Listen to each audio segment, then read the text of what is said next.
Blog Talk Radio.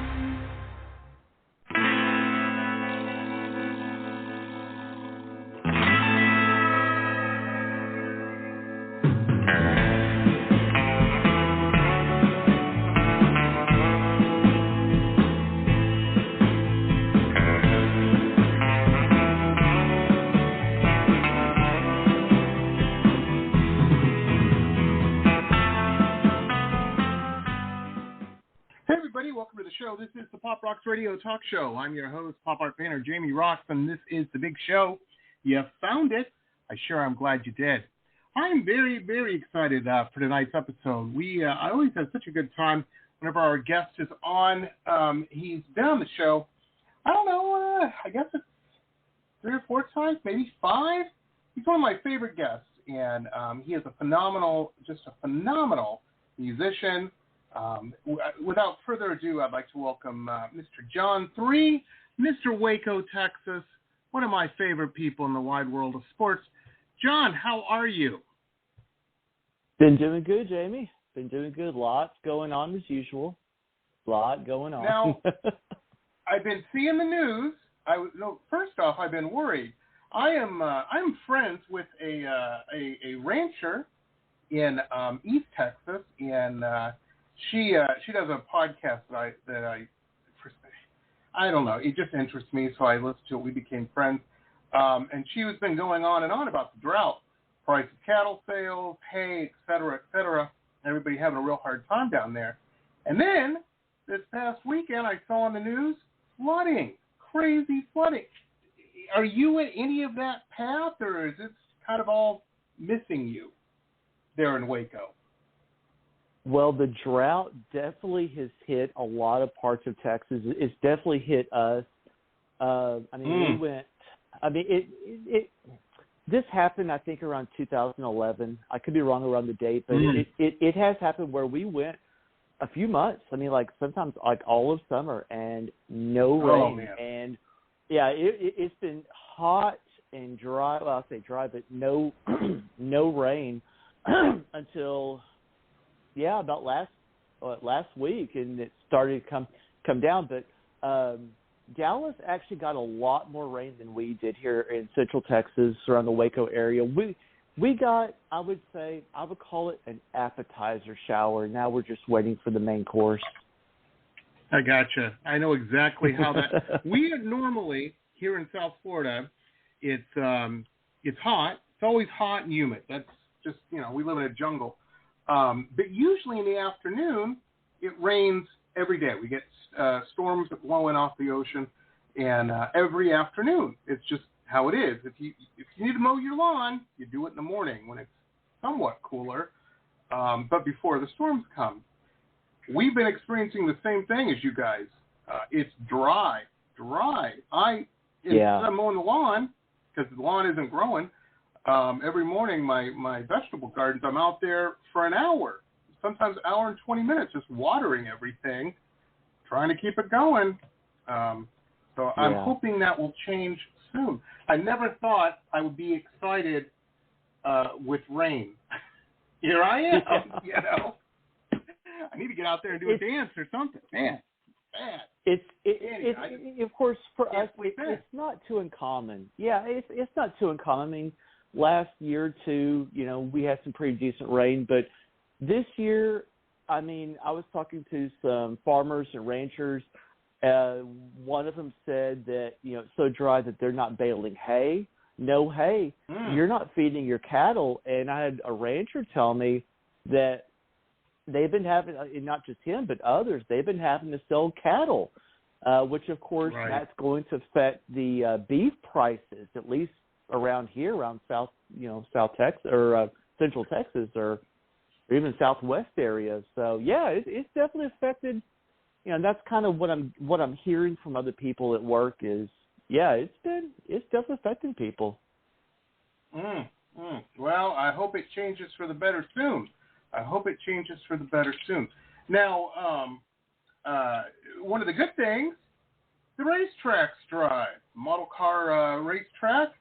Ladies and gentlemen, if you don't know, John is an avid enthusiast of model car racing.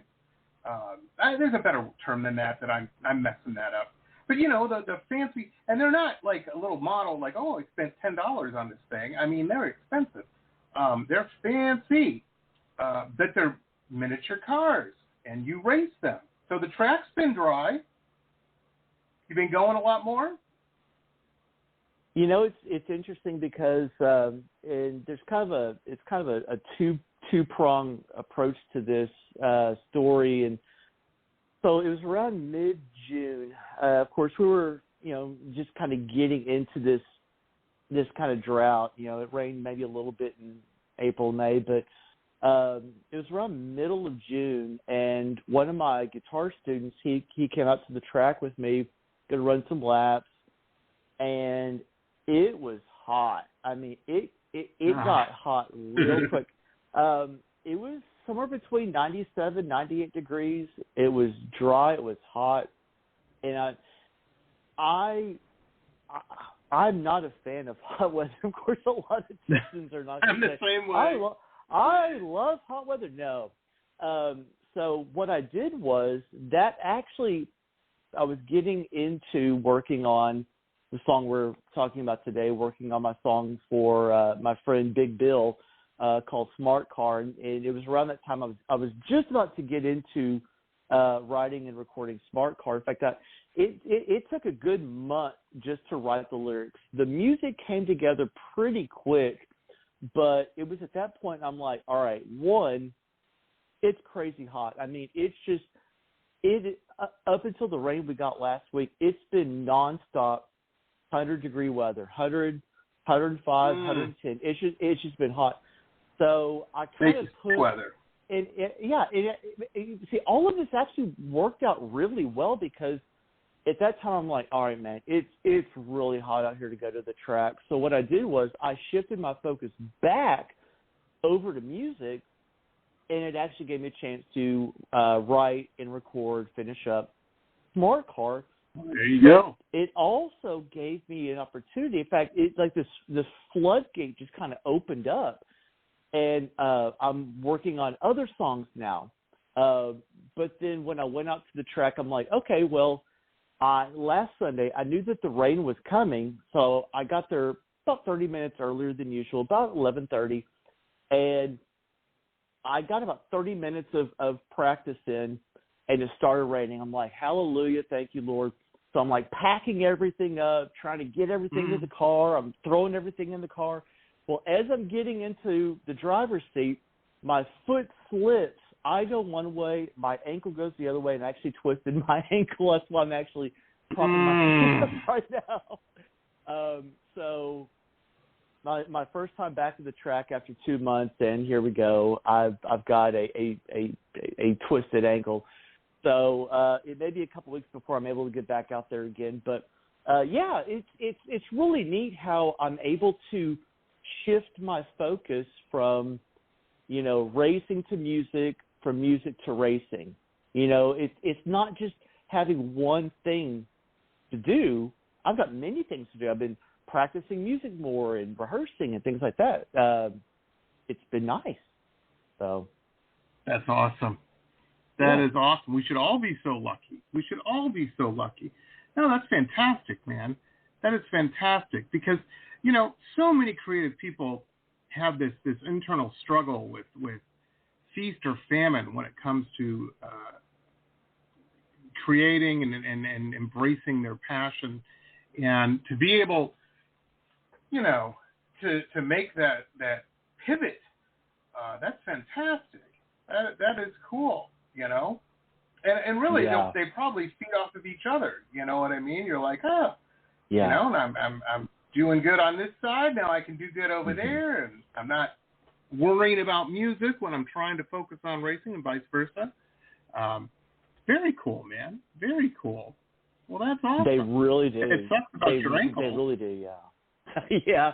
I mean, you know, give it a week or two, and you know, I'll be fine. It's not the first time this has happened, but yeah, it is nice, like you said, because when it's feast or famine, and that was the problem that I ran into with music is if I did not have a project I was working on, I was just kind of like what do I do? Play some games or watch some TV. I was, kind of busyboding myself, but whenever that I'm, or even getting close to being stagnant, I'm like, no, man, this is not happening. That's what got me into the RC cars and things like that. So it's been nice, and I think that summer was a really good reminder for me that, hey, I don't have just one thing I can do. I've got, I've got RC, I've got music or recording, I've got, just practicing, because I figured, I've got about 18, pushing 20 students, and that's been really nice too. School's been starting, and my email and phone's been blowing up with people signing up for lessons, which I do have a nice little plug on that. I do have a very, I say important new student that I'll drop here in just a minute. But yeah, it has been nice to just be able to go back and forth. But I don't know if I told you this or not, or maybe you saw this on social media, but one of my newest students is my niece, Brooklyn. She is She is my piano student. Yes. Wow. Yes. Wow. I've Pretty been awesome. waiting for this. I've been waiting for this, yes. In fact, Well, that's fantastic. Oh, yeah. In fact, last Tuesday at her lesson, she had forgotten her book, so I'm kind of scrambling around going, okay, what do we do? So I asked her, what have you been working on? She showed me, and I said, how would you like to write your own song? Of course, her eyes lit up like, yeah, of course. And she was so meticulous about writing her first song. It was just, for an 8-year-old, it was just, I was just kind of taking a step back going, wow, this 8-year-old kid is like literally writing her first song. And yeah, it was so much fun to watch. It was great. Nice. Big old smile on my face. Yeah. Well, and you were instrumental in that, and there's a memory she'll have for the rest of her life, That's cool, man, just to be a part of that. That is awesome. Very good job, my friend. And then to have Kat, because Catherine was there. She just turned 3. And, having Catherine see this, she may not, fully understand what's going on. She wanted to kind of get into some of my instruments and stuff like that, while Brooke was writing and I was helping her. But, I've got Kat coming up on the back burner. She's seen this. So I have no doubt that I'm going to have 2 nieces that are going to be songwriters. It's awesome. Wow, that's awesome. That's awesome. They'll be buying you an infinity pool by the time it's done. Fantastic, man. Fantastic. Yeah. I think it's so important, for kids in general to, it's one of the great things about, a lot of everybody's like, kids need to get out and be active, and they absolutely do. They absolutely do. Play is super important. But so is creative work to stretch those muscles in music or some form of the arts, whatever you can, resonates with them. I think it helps, and it just opens the mind up. I think it's very, very important. My heart breaks when I see in the news they're like, we're taking money out of the music program at the school. Come on, man. Are you kidding me? Are you kidding me? I don't I'd rather have these that. kids. Yeah, yeah, I don't get it either. Yeah. And now, folks, a couple quick messages from some of our show sponsors. Stay tuned. We'll be back with the rest of the interview after these quick messages.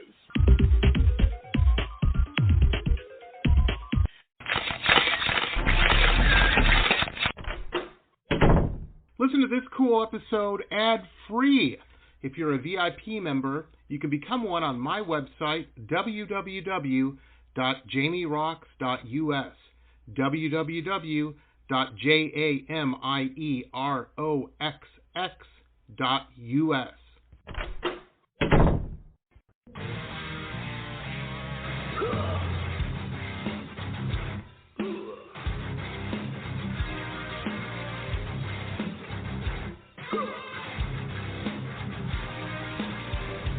Metal Babe Mayhem is more than just an online store. It's a destination. MetalBabeMayhem.com carries over 150 rock and roll products, including clothing, jewelry, and accessories. Metal Babe Mayhem also offers shrine clothing and alchemy gothic jewelry. In addition, Metal Babe Mayhem founder Allison Metal Babe Cohen is a rock and roll journalist who supports local and national artists with rockin' reviews, interviews, playlists, networking, and more. Metal Babe Mayhem is taking over the world, one shirt at a time.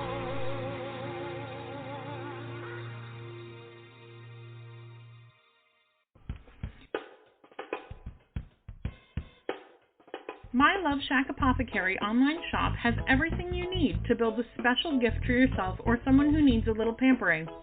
I hand make all of the products in small batches using only plant-based ingredients and therapeutic-grade essential oils. Whether you choose one of my curated sets or want to build a custom gift set, My Love Shack Apothecary has everything you need to send a little sunshine to someone today. Please visit us online at www.loveshackapothecary.com. That's www.loveshackapothecary.com, as well as online on Instagram and Facebook. Links are in our website.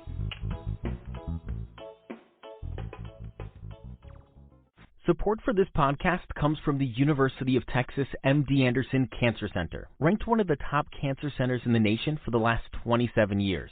The doctors at MD Anderson treat more rare cancers in a single day than many physicians see in a lifetime, and treatment plans are tailored to an individual patient's needs, allowing more comprehensive and thorough care. To become a patient, please visit makingcancerhistory.com. Aloha. If you have stress in your life or even anxiety and panic, I want to invite you to the Anxiety Coaches Podcast for a way out. The Anxiety Coaches Podcast is a relaxing and inspiring show bringing you lifestyle changes to calm your nervous system and help you heal anxiety, panic, and PTSD for life. We bring you 2 episodes every week. There's no need to walk this path alone. Join us for a relaxing, informative, and inspiring time and start your journey out of anxiety panic. That's anxietycoachespodcast.com. Aloha. Roxx Gear, the online web shop of high-end luxury merchandise and products, all featuring original pop art paintings from La Jolla to Miami to London. www.merch.jamieroxx.us.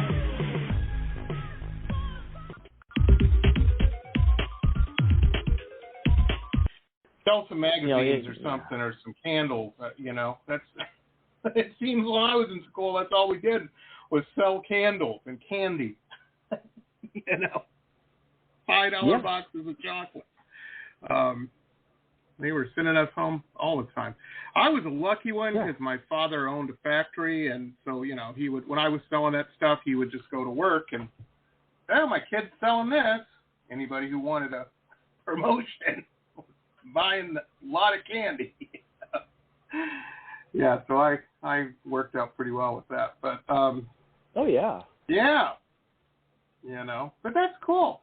That is cool. Now, is she handling the lessons pretty well, or is she? I know sometimes, especially at that age, it can get frustrating when you don't see the movement as quickly as you think you should. How is she as a student? She doing all right? Oh yeah, I mean, typical, starting out because she's only in her 2nd month of lessons. Mm-hmm. And, my family in general has a music background. I mean, both of my parents played in band to some varying degree in high school. My dad was, in fact, I need to show you or send you a song that my dad, his band back in the 60s recorded. So my dad was a drummer in a rock band. and my sister-in-law, Tracy. And Tracy has been very, very important in this because she has a background in piano. So the fact that, when it comes to practice, Tracy's like my assistant. And, I have other students whose parents may have some varying backgrounds in music, and obviously that helps. Obviously that does help. But, yeah, Tracy has definitely been instrumental, pardon the pun, in helping Brooks, development in piano. Of course, both Matt and Tracy, make sure she practices and things like that. So it's just like tell all of my students, this is what happens when you practice. People look at me and they go, how did you get so good? Well, yeah, I've been playing guitar for 30 years. I did not get good by having the guitar sit on its stand and just twiddle my thumbs and go, play video games. I'm like, no, I got good, and I'm not bragging. I'm not braggadocious about that. I'm just saying that just because I've been doing something for so long doesn't mean you're going to be good at it. It just means you have to practice. That's so. Just like I told them, and I have to brag on all of my students.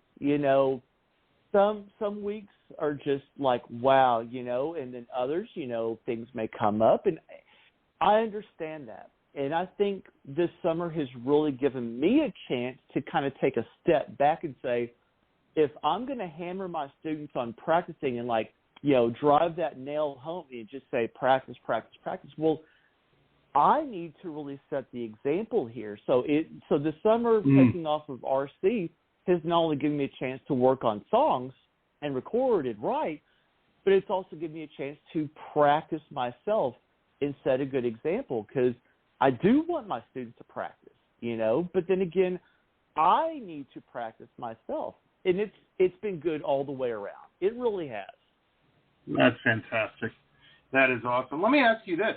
Now, during the pandemic, everybody was socially distancing and all this and that. Did you have to course correct, change your sales a little bit with your teaching and do it over Zoom or whatnot? And if so, if you did have to do that, is it, are you glad to be back in person? Because I imagine that it's probably a little better, it flows a little better in person, I would think. Maybe I'm wrong. I don't know.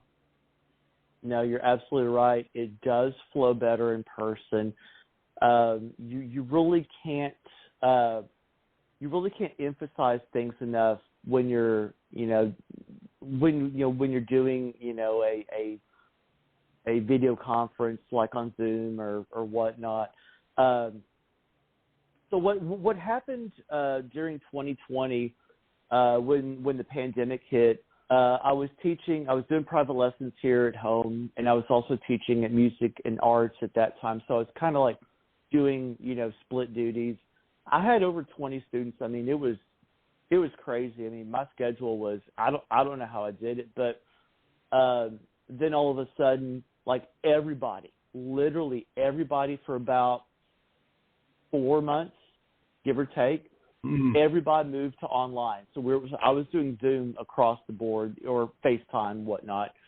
And of course, I missed that in person. Probably one of the most important aspects of being in person is that jam feeling, where they're playing their part and I'm playing my part. You cannot do that because of broadband or whatever the technical term is, Zoom or any of them, because of connection, internet, whatnot. It will not allow you to play simultaneously. So basically, I just had to simply instruct. I could not jam with my students like I could if I was in person. And that definitely hit me, not at first. The first month or two, I'm like, hey, yeah, we're doing Zoom. All right, man, this is great. Well, to some degree, that's good, because they're still continuing with their learning. But at the same time, I was missing out on being able to jam with them, And so Yes, and I do still have a couple students, here and there that will, for scheduling, we have to do a Zoom, and we do what we have to do, just like the pandemic. We did what we have to do, but right. That in-person feeling, and it's sort of like, and this may not be the best analogy, but it's sort of like a long-distance relationship, right? Sitting with your significant other is way different than, texting them or right. Talking on the phone or FaceTiming. You miss that in-person experience.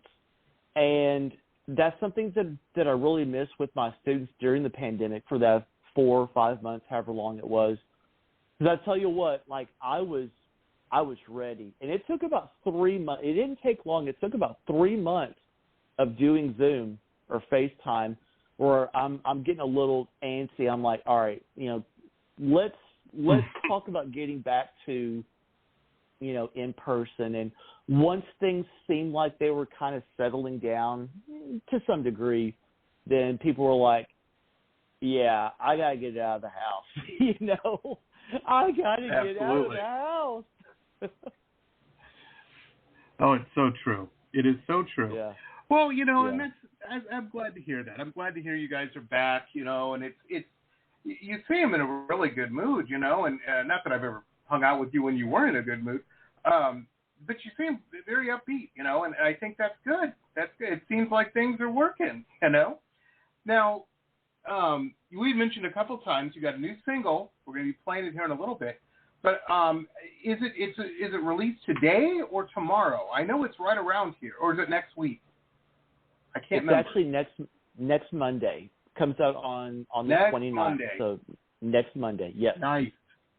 Yes. Nice. Well, see, folks, you're hearing it here first. How about that? Pretty cool. That's right. That is cool. right. You will hear it first right here. That's right. Well, that's awesome, man. That is awesome. So. Yeah. Very cool. Now, wow, man, that stinks that it's just been too hot to race. Too hot to race. I'm telling you, John, I make fun of these people. I've seen them at Disney World and places where they get those little fan things they wear around their neck, to keep themselves cool. And I always made fun of them. And then this summer, I'm like, I saw one, I think I was at Aldi's or Costco or someplace, and I saw one, and I thought for a minute, I'm like, should I get one of these? Maybe I get two. Just wear those things around. Oh, my gosh, it's been so hot. It's too hot to do anything outside. Oh, man. I'm glad I don't have to work out there. Oh, it's crazy. Me too. Crazy. Yeah. Yeah, me too. I'm telling you, I used to have to go every summer down to my grandparents' farm in Oklahoma. My parents would ship me down there for the summer. I guess I was getting underfoot or something, They needed a break. I was out of school. So I'd go down to the farm, help out on the farm. Oh, my God. The first couple of days, I'd always get sick just from the heat. Wasn't used to it. That absolutely happens, man. You gotta watch yourself out there. Hot. Oh, man. And I've been, acclimated to this weather to some varying degree. I've lived in Texas all of my life, all 43 years, but there's something draining because, see, when you go out to the track and, yes, there are indoor tracks, whereas ours is outdoors, so we're definitely affected by the elements, but in fact, I actually saw a post on social media, I think it was Facebook, that they said that, you got sun, and then when you're in the shade in Texas, we call that diet sun. And there is some truth to that because what we would do is still hot. It's still hot. It may be a couple degrees cooler. It's still hot. I mean, I had a bottle of water with me, and it was cold when I got out there, but after 20 or 30 minutes, man, that water was warm. And let me tell you, drinking warm water is not fun. And I was under a tree. So what we would do is, there's a big, I think it's a pecan tree, where we would pit. And, normally we would pit, out in the sun. But, man, we were all, like, huddled under this tree. That's what it looked like. We were all kind of pit. So we all had our pit tables, and we were all under this tree. And I think that shows you how hot that it really is because, I mean, there's already this element of this physically demanding aspect of going to the track. You go there, and with my competition, my team-associated competition, my buggy and my truck, they constantly need work and tweaking. Well, I'm like drenched, or I'm sweating, and I'm under a tree, and I'm like, oh my gosh, this is hot. And then when you actually go out, to the track, about 20 feet away or whatnot, you're out in the sun. Well, it's already physically demanding because you're trying to concentrate on the track. If your car flips over, well, guess what? You got to walk down the driver's stand. You got to go down the track. And God forbid if it's on the other side of the track that you have to go to. And that walking back and forth, already wears you out. Tweaking your car and focusing on that. Well, that wears you out. Then you add 100-degree temperature, dry 100-degree temperature on top of that. And you're like, all right, we got to come up with a plan B or something. So, yeah, those little, things that you wear around your neck, I kind of wish I thought about that. That's not a bad idea. Oh, I'm telling you.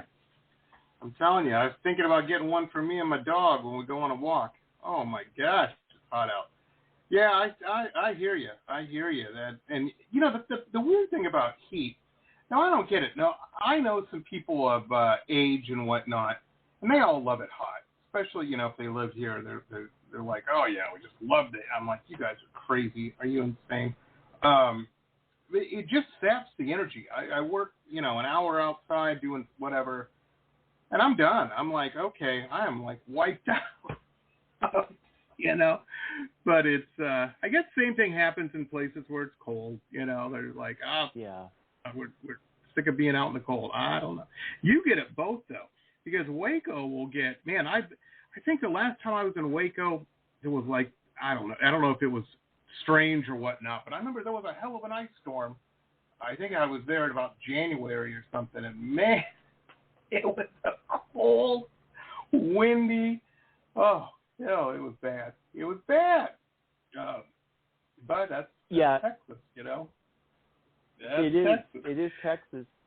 Yeah, I mean, I've had people move to Texas in the winter. They're like, I thought Texas had a pretty mild winter. I'm like, well, it looks like you just moved to Texas in an abnormally winter because, I mean, it's funny that I was going out to the track in January, February, and there was one time where it was in the 20s. I mean, I had like 3 layers of clothes on and, but you know what? And maybe this is just me. I don't know, but I would much rather go to the track when it's 30 degrees than I would when it's 100. I maybe I'm different, but that's just the. Yeah, I think know. I'd be the same way, John. Yeah. I think I'd be the same way. Because heat zaps you, man. Heat just zaps your energy. Like you said, you could be outside for an hour, you're like, oh, man, I'm tired. And it does. But when you're cold, and I did, like, it was like, 20-something degrees, like 28, 29. It might have been 30 degrees. And I had this wind, this cold wind blowing in my face, in January, February. And I'm like, you know what? I don't care. I'm going out. But, man, when it got to be 100 degrees, I'm like, I can't take it anymore. I don't know. It could just be me. I don't know. I don't work outside. I work indoors, so I'm used to the cooler weather. So I gotcha. Yeah, it's been crazy. It's been crazy. Well, that's cool, man. And now, folks, a couple quick messages from some of our show sponsors. Stay tuned. We'll be back with the rest of the interview after these quick messages.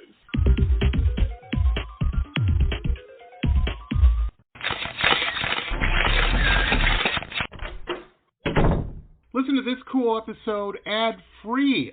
If you're a VIP member, you can become one on my website, www.jamieroxx.us, www.jamieroxx.us. Hey rockers, this is Stacey Lane Wilson, author and editor of the Rock and Roll Nightmares book series. I have a new podcast that features interviews with musicians, artists, authors, filmmakers, and music historians. In Season 1, I interview Phil Soussan from Ozzy Osbourne's band, Scott Crawford, the director of the Cream magazine documentary, Lisa S. Johnson, the award-winning author and photographer of the books 108 Rockstar Guitars and Immortal Axes, just to name a few. The Rock and Roll Nightmares podcast explores the dark and mysterious and sometimes funny side of music from the 60s, 70s, 80s, and beyond. Enjoy on RSS or anywhere you like to listen to podcasts. Glittering amethyst, energizing citrine, colorful fluorite, the other side of the sun, Earth's treasures brought to light. Since 1999, we have offered a unique collection of hand-selected minerals and gems for every budget, for novices, collectors, and healers. Visit www.tosots.com to view our wide selection of offerings and use coupon code ROXX. That's ROXX for 10% off your first order. Remember, TOSOTS.com. Earth's treasures brought to light.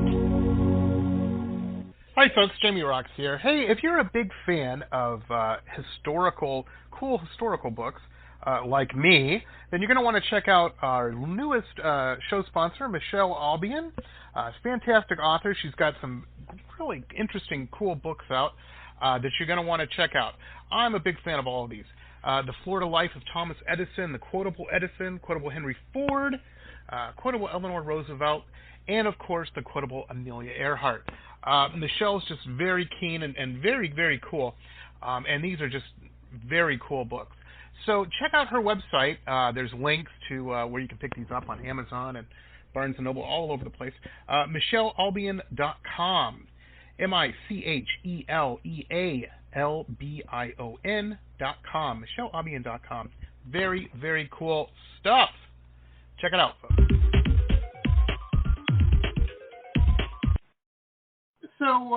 So Monday is the big day. The big day. Now, are you going to put these all? No, this is the third in the series, right? Of race-inspired tracks. Are you going to put these like on an EP or something, or just keep them on the single side? What's the plan? And this is, I wasn't really planning on recording an album, and I think my mindset has finally shifted in a good way to where I'm not thinking about album. Now I'm doing single. But now that I got 3 singles, and by the way, I've been checking my status, how the spins have been going. Ricky Chuck is actually pushing 1,000 spins. So wow. Ricky Chuck, Race Day has been doing really good also. But my mindset has just been, let's just record the songs.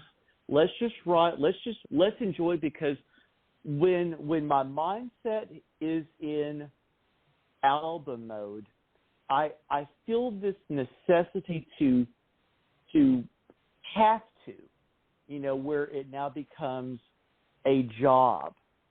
So now I've kind of taken a step back and said, let's just write and record songs that I want to do, and let that naturally develop into an album.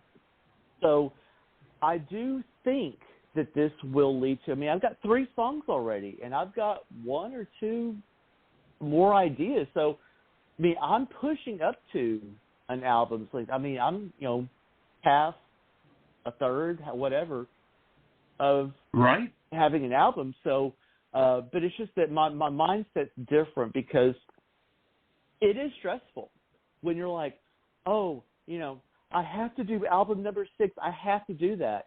And now I'm thinking, no, I don't. Nobody, like, you know, nobody's like paying me large sums of money to do an album. I'm like, so I'm going to do this in my time, on my terms. How you want.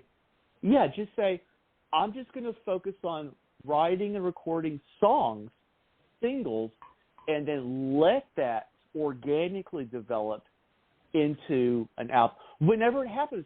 And I think that one thing that has been kind of going on is I've done, for the last 5 years, I've done one album every year. That's a lot of work. You know, it's like, well, I need to. It's like I was trying to reach some sort of goal. And it was a really cool goal, don't get me wrong.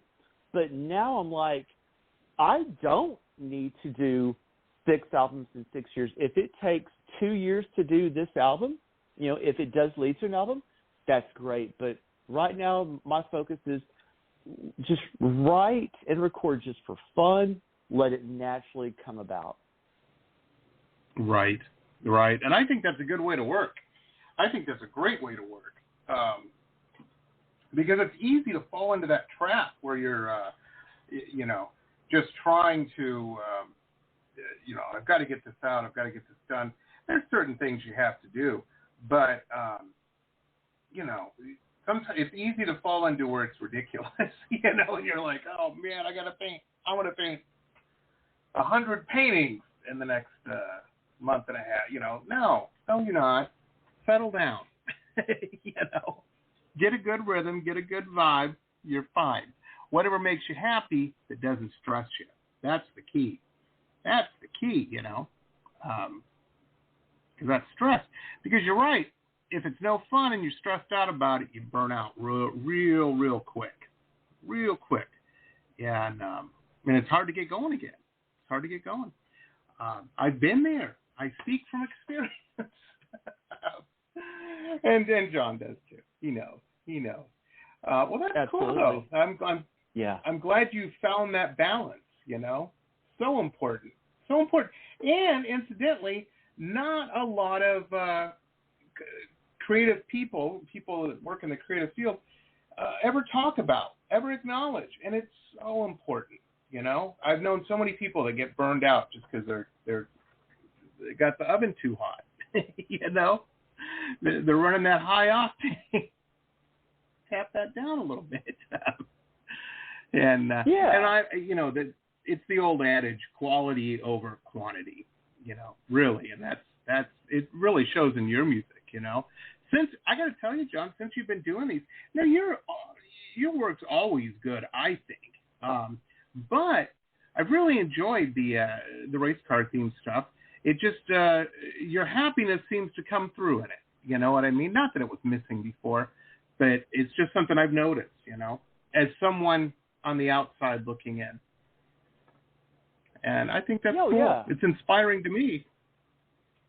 No, that's cool. I mean, you know, and I've tried different styles. I mean, I did 2 albums that were, for the most part, 99% instrumental, you know, and I had fun doing that. I mean, things that I'd never done before, you know, and, you know, maybe, and kind of switching gears to painting. I mean, you know, maybe there's a technique, you know, that you're like, you know, I heard about that, you know, I kind of like to try that. Or, you know, you can, you know, fit the analogy any way, but, you know, doing instrumentals was fun because there was one song that I did, and I actually used, I want to say 10.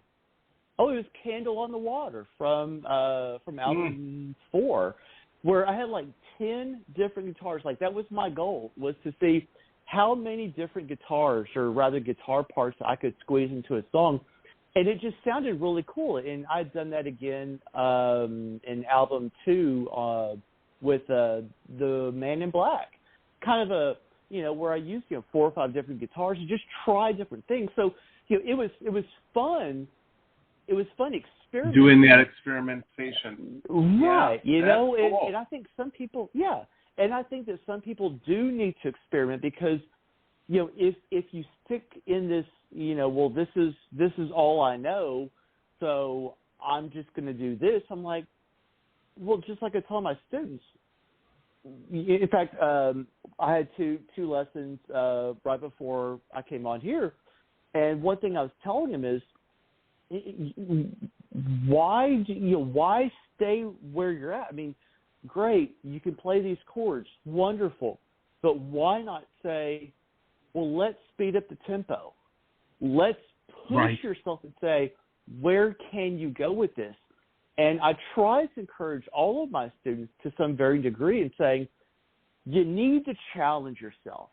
And that's kind of that is the direction that I've been going is you need to, and of course I help them, find challenges, but, don't just stay where you're at and say, I'm good, I can play. No, you need to really, experiment, or at least musically, and try different things. And, when I saw Brooklyn, write her song, and like I said, it was so meticulous. I mean, like she would write a couple of notes and she would play them on the piano, and she was like, I don't like that. So she would erase it and she would play the keyboard again. And she, I like that. So she it was so interesting watching an 8-year-old be so meticulous, and some of my other students, that are writing songs, and I'm helping them write songs. So, anybody who is aspiring to take on a project, whatever, a hobby, don't just stay where you're at. Continue. Same thing when I'm at the racetrack. Whatever it is, you need to keep pushing yourself. Otherwise, you're stagnant. Absolutely. And you have to be true to yourself as a musician, as an artist, in doing that. Because I'll tell you, whenever I've done this, people get mad. I go through phases exactly like you do it. I'm like, I'm going to do abstract art for the next 6 months, and all of my movie star people are like, wow, why aren't you doing the movie? And then the music, I'm going to paint rock stars for the next 6 months or the next couple months. Oh, what about the abstract people? And you can't listen to any of that. You're like, I'm doing what I'm doing. If you don't dig it, somebody else will. You got to wait for the train to go around the track. It'll come back around. It always does. That's the way.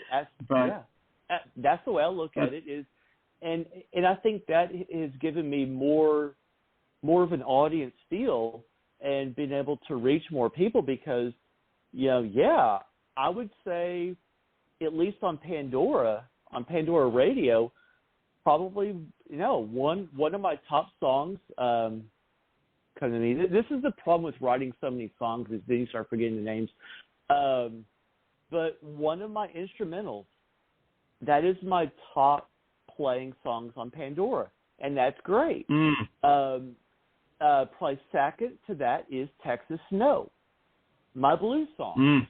So and that's why it's nice to be able to contribute different styles and say, because you're going to have some people going to go, I like this. Others are going to go, I don't like that. And then all you do is just flip it 180 degrees, and then those people are going to say, well, I like that. And then the other people are going to go, oh, well, I don't like that. So what you do is you just create all these different styles. I've probably done a dozen different genres, maybe more. And what you do is you just do that so you reach as many people as possible. And with my race car themes, I mean, I did with I don't want to give too much away with Smart Car, but it's more of a like a ZZ Top sound. Ricky Chuck's more of a Beach Boys sound, and then Race Day's more of a Southern rock sound. And I'm just doing what's true to me, like you said. Whatever that you're feeling at that moment, that's what you do, and that's where I'm at right now. Is I'm enjoying the styles of music that I'm doing right now. I'm feeling it. Absolutely, and there's nothing wrong with that. That's the way. That's the key right there, man. That's the place to be, you know. That's cool. That excites me. That excites me because I know that feeling, you know. Very, very cool. Well, we gotta play Smart Car because you know, before we run out of time, this is a cool song. Now, you want to do the intro for it, or should we play it and then talk about it? Your call, John. Whatever you want to do. Just to kind of let people get the experience of the song, we could talk about it afterwards. Okay. Here it is, everybody. This is John 3, brand new. Comes out Monday. This is Smart Car. Check it out.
What a track, ladies and gentlemen. What a track, John 3. That was Smart Car. That drops officially Monday. You can pick this up. John, amazing track. I love that, the guitar riff in there. Fantastic.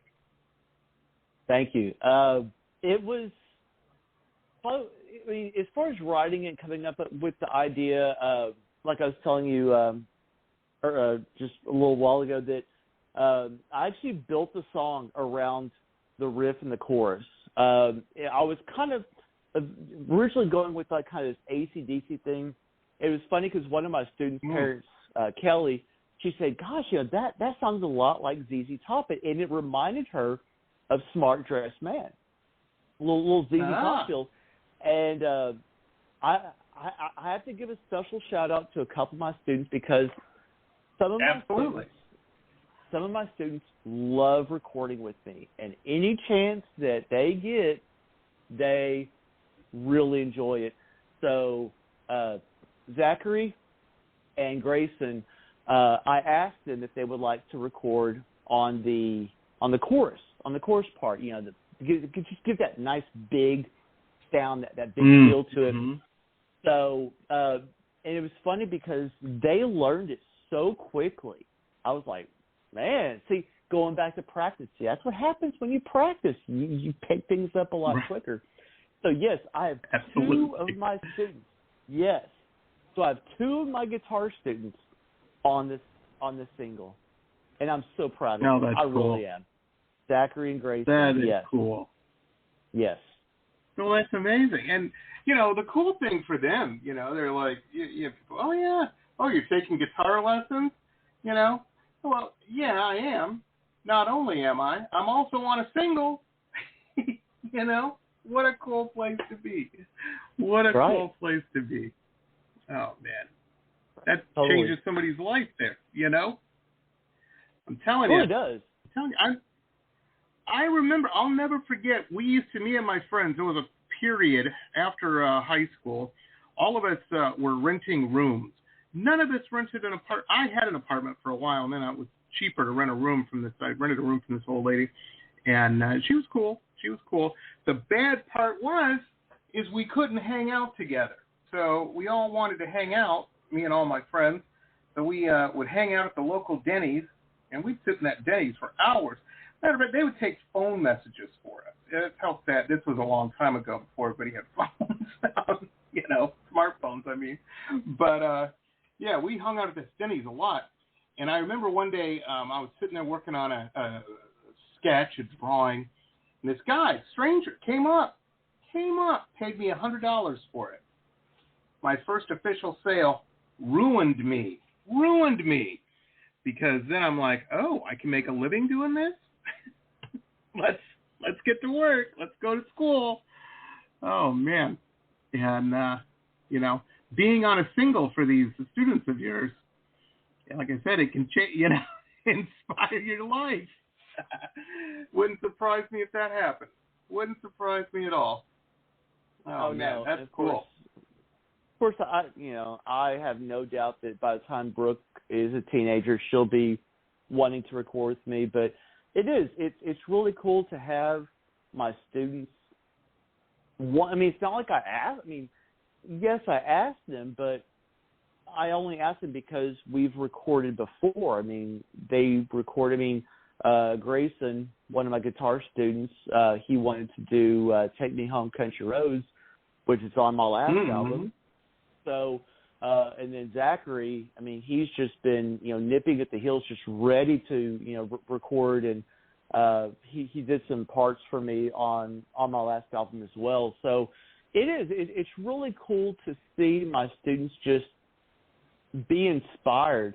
And that's why that I'm trying to get them to write their own songs so that we can record them and release them. And so that way they can experience it from their side. So they're not riding my coattail, that they're actually, or at least I'm trying to get them in the direction of, hey, why don't you write your own song? I'll help you, obviously, but why don't you do your own songs? And then we can, praise you for your songwriting skills. And it's a lot of fun. It's a lot of fun seeing them work at it. But I would say that the overall song aspect of it, and we were talking about this in our RC group here in Waco, and I was trying to think of the next song, and I kind of put it out there. I was like, all right, who wants me to write a song about them?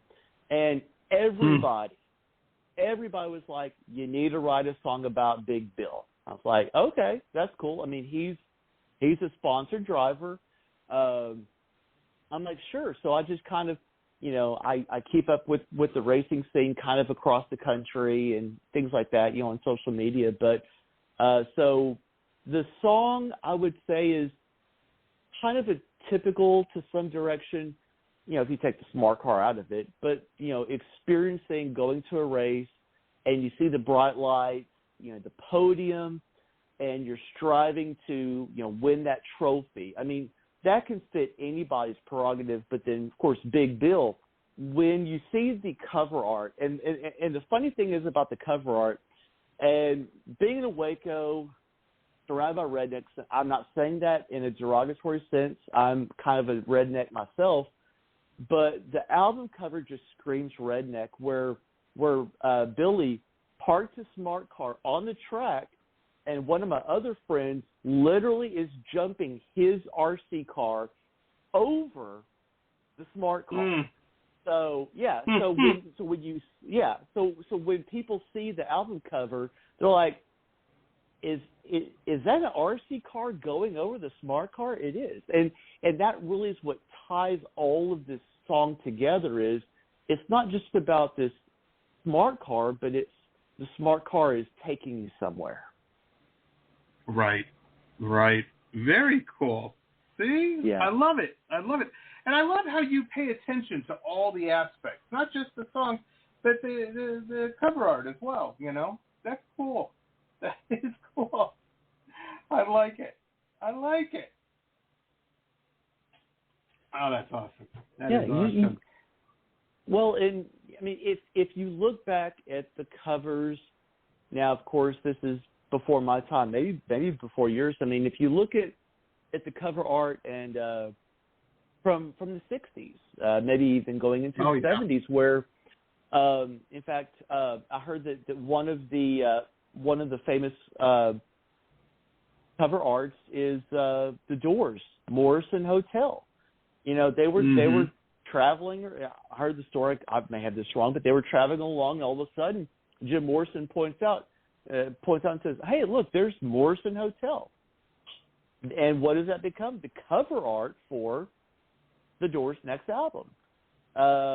Right. And look at Guns N' Roses' Appetite for Destruction. I mean, there's something about the cover art that if you can tie it into a song, if you're doing a single, like in my case, or if you're trying to tie, sometimes it can be really difficult to tie it into an entire album. Like, for instance, if I was to do, and I think I will, do an album that's at least mostly race car or RC car themed, that it would obviously have an RC car in the picture and just tie it all together. Because, just look at the 90s. Take Garth Brooks. You got a picture of Garth Brooks. It's like, okay, Garth Brooks. He is all flashy and all that, but what does that really tell about the songs on the album? But then you look at something like Morrison Hotel or the Beatles' Sgt. Pepper's Lonely Hearts Club Band. I mean, those are album covers that you go, I get it. I understand what this theme is about. Absolutely. And it's so important. It's so important, and I've heard so many people say, but it just should be about the music and blah. Well, it should be, but it should be about the package and the experience, the whole package, I think, in my opinion. What do I know? But I don't know. It's just so many. Yeah, and I have had so many arguments with musicians on that topic that they say, man, it should be about the music. And I'm like, if the artwork does not, point you to, or at least catch your eye, and, me growing up in the 80s and the 90s, before streaming, I mean, you actually had to go to a biz door.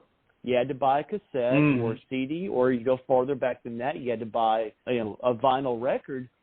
If you had never heard any of these songs, say, on the radio, and then all of a sudden you go into a music store, and it's happened to me before where I will buy it just because the album cover, I'm like, oh, cool, Nirvana came out with a new album. Oh, hey, yeah, it's in utero. Never heard one of their songs, and I'm like, man, that album cover is kind of catchy. Or with their Nevermind album, Nirvana's Nevermind album. You're like, well, that's kind of, wow, okay, well, but it, That happened to me with Metallica. I remember being a kid and seeing, I think it was Master of Puppets or something, and I'm like, I definitely have to. And at the time, it wasn't even really the kind of music that I was into so much, but I'm like, that's cool. That is cool. I got to buy it. Laid money down that day. and was glad I did later when I was listening to it. But I love them. I loved those album covers. I tell you, Iron Maiden, I am an Eddie fan. I'm like, what's he going to be doing this time? Just from an artistic point of view. And, just fantastic. It's rock and roll, metal, what it's supposed to be. Same thing with videos, I like, Tool and stuff. I got really turned on to that. I had never really listened to a full Tool album until I saw a video, and I'm like, I got to get that album. This is twisted and bizarre. I just got to be freaked out.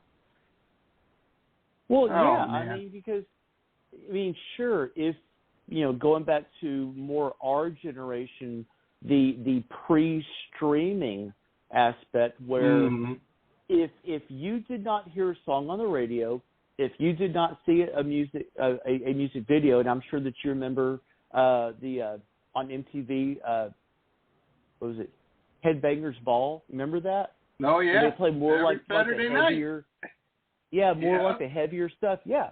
Well, if you did not, get in touch with, the music that was either on a music video or played on the radio, well, you almost kind of have to go to the music store and go, wow, that's a pretty cool album cover. I mean, if I was to step back into 1987 and I'd never heard of Guns N' Roses, ever, never heard the music on the radio, never watched the music video, if I had just looked at that album cover, I would have bought it. And you mentioned Iron Maiden. Every single, as far as I can remember, every single one of their album covers has, that skeleton, look. Yeah. Well, I mean, that's like you're going to go, wow, I'm kind of curious. Iron Maiden, that sounds metal. I'm going to check that out, man. Oh, hey, that's got Dave Mustaine on it. Yeah, I'm going to check that out. And I think that album, just the visual aspect is, to me, personally, I think it's as important as the music because it helps to tell the story. Oh, yeah. Absolutely. Well, and it's and you're continuing that tradition, which I think is fantastic. You put thought into that. And so I think people can learn from that, and I hope they're inspired and more people start doing it because, frankly, it's important. And I hate to tell everybody this, but the reality is, too, is everybody's like, oh, streaming and this and that. We don't have to worry about that. Man, it helps a lot when you get that little picture. It comes up when it's playing on old Spotify or Pandora or whatnot. You should be worrying about that because that pops up. Very, very cool. Well, John, it is. I can't believe it. It's been an hour already. It seems like about 10 minutes since you've been. Every time you're on the show, it just goes by so quick. It does. It's crazy. Every time. I'm telling you. We will. I'm going to remind everybody come Monday that this drops everything on all my social media, and I want everybody to pick up Smart Day. Fantastic track. Again, out of the park, John. You knocked it out of the park. Good stuff. Thank you. So cool. So cool. Yeah. Yeah, always. I can't wait for the next time. Very, very cool.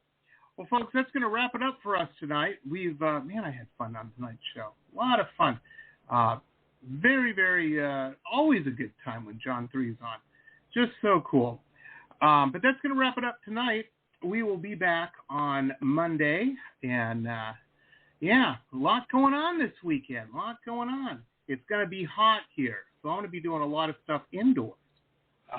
If it's hot where you're at, I suggest you do the same. Unless you can't, then I feel bad for you. You got a lot going on this weekend, John? I'm just going to take it easy this weekend. Not a whole lot going on. Just kind of rest my ankle and kind of do stuff around the house. Nice. Work on some music. And this is just a little side project I've got going on. But if you've ever watched the movie The Wedding Singer, the opening credits, the song "You Spin Me Right Round, Baby Right Round" from the '80s, I'm actually going to do a rock version of that. Not sure what I'm going to do with cool. it. I may drop it on YouTube, so that's what I've got going on next. Just a little side thing. Nice. That's going to be awesome. I can't wait to check it out. Very, very cool. Taking on Dead or Alive. That's awesome. I can't wait to hear it, man. Oh, yeah. Very cool. Well, folks, have a great weekend. Remember, the world's still a little weird in places. Be nice. Be kind. Just lighten somebody's load a little bit. Don't be a creep. How about that? Just be a nice person. You'll feel better, and we will too. We'll want to hang out with you. Oh, very cool. Okay, folks, well, have a good one. And, I should mention, too, I haven't even mentioned this the whole show because we've been talking. I always have so much fun when John's on. We have links up on our show page, ladies and gentlemen. We definitely do to john3music.com. John's Facebook is at John3, the number 3, music, and Instagram as well. And the website, again, is John, the number 3, music.com. You can get there and, sign up for lessons, check out his albums. He's got a bunch of albums on there, all kinds of cool stuff. Nice website. Very, very cool. This episode, we're going to convert to a podcast. We're going to push it out on all the social media platforms and on all the podcasting platforms. We're on hundreds and hundreds of them. It's amazing. Very, very, very cool. Thanks. The reason we're on so many is all you listeners out there. We really appreciate that. Keep listening, and we'll see you next time, everybody. Thank you so much, John, for being on the show again. You rock. Thanks for having me. Anytime, my friend, anytime. Have a good one, everybody. Have a good weekend. This has been pop art painter Jamie Roxx's Pop Roxx Radio Talk Show. It has been executive produced by Jamie Roxx, recorded at his studio in Deerfield Beach in South Florida. All rights reserved by Pop Roxx Limited for broadcast on Blog Talk Radio.